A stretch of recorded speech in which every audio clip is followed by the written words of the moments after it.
Champions ટ્રોફીની આજે પ્રથમ semifinal match છે. ભારત અને ઓસ્ટ્રેલિયા વચ્ચે સેમીફાઇનલ રમાશે. ખૂબ જ રસપ્રદ આ જંગ રહેશે, જેને લઈ ક્રિકેટ પ્રેમીઓમાં ભારે ઉત્સાહ છે. દ્રોણાચાર્ય ક્રિકેટ એકેડમી ક્રિકેટરોમાં પણ ભારે ઉત્સાહ. ભારતની જીતનો ક્રિકેટ પ્રેમીઓ વિશ્વાસ વ્યક્ત કરી રહ્યા છે. તો ભારત ઓસ્ટ્રેલિયા આજે સારું પ્રદર્શન રહેશે.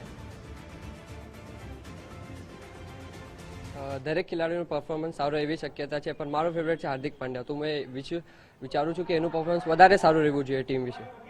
अगर इंडिया टॉस जीतती है तो शायद बैटिंग ही करेगी और इंडिया ऐसे भी परफॉर्मेंस में फॉर्म में और ऑस्ट्रेलिया भी फॉर्म में, दोनों सेमीफाइनल में.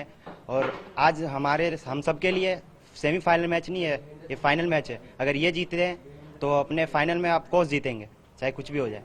और हमारे सारे प्लेयर जो अभी सारे फॉर्म में ऐसे भी फॉर्म में चल रहे हैं, श्रेयस अय्यर हो, शुभमन गिल हो, विराट कोहली हो, रोहित शर्मा हो, सबका परफॉर्मेंस बेस्ट है और बॉलर्स का भी अपना बेस्ट है. આજે જે રીતનું ભારત પ્રદર્શન કરી રહ્યું છે એ રીતે તો આપણે ભારત જીતવાના ચાન્સ વધારે છે, પણ ક્રિકેટ અનિશ્ચિતતાઓનો ગેમ છે એટલે આપણે મહેનત કરવી પડશે. બધા ખેલાડીઓએ સારું રમત બતાવવી પડશે. ભારતને ઉત્સાહ કરવા માટે હું એટલું જ કહીશ કે પોતાનું 100% આપો અને દેશ માટે ચેમ્પિયન ટ્રોફી જીતીને આવો. મનપસંદ ખેલાડી તો બધા જ છે, આપણે ભારતને જીતાવવું છે, જે બધા 100% આપે ભારત માટે. લોકોને એ જ સંદેશો આપ્યો કે ભારતને સપોર્ટ કરો, ભારત ચેમ્પિયન ટ્રોફીમાં વિન થાય એ માટે પ્રાર્થના કરો.